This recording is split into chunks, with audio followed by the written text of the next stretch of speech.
आज की स्टोरी है Kundan Bagh the haunted house of Hyderabad. इसकी स्टोरी 2002 में फेमस हुई जब एक चोर यहाँ चोरी करने आया तो उसने एक औरत और 2 बच्चियों की लाश वहाँ देखी। पुलिस ने तहकीकात शुरू की। तब इस बात का मालूम हुआ कि उन लाशों को उस घर में पड़े हुए 6 महीने से ज़्यादा का वक्त हो चुका था। उस औरत को और 2 बच्चियों को उस चोर ने नहीं मारा था। पोस्टमार्टम में ये भी पता चला कि उनकी मौत जहर से हुई थी। जब आसपास के लोगों से पूछताछ की गई तो पता चला कि उस घर में हर वक्त लड़ाइयाँ चलती थी। वहाँ पर एक फैमिली रहती थी, पति पत्नी और उनकी 2 बेटियाँ।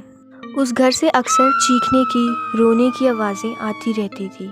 माना जाता था कि वो औरत काला जादू कर। एक दिन वहाँ से पति लड़कर चला गया और वापस कभी नहीं आया। उस दिन के बाद उस घर में बहुत अजीब अजीब आवाज़ें आने लगी, रोने की, चिल्लाने की, कुछ मंत्र पढ़ने की। उस घर की सबसे अजीब बात ये थी कि वहाँ पर ना न्यूज़पेपर, ना खाना, कुछ भी नहीं आता था सिवाय बिजली के।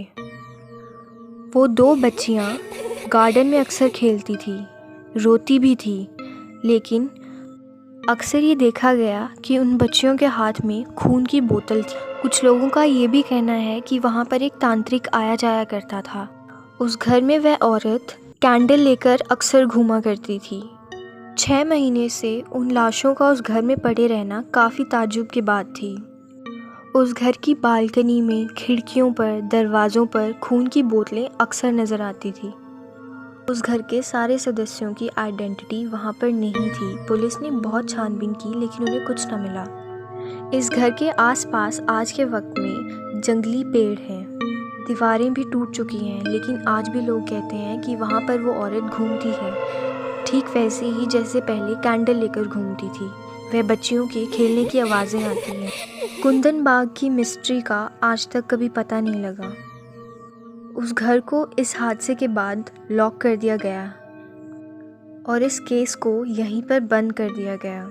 आज तक नहीं पता कि वह पति कहाँ गया और उस औरत और बच्चियों का खून कैसे हुआ। क्या वो खुदकुशी थी या किसी और ने उन्हें मारा था?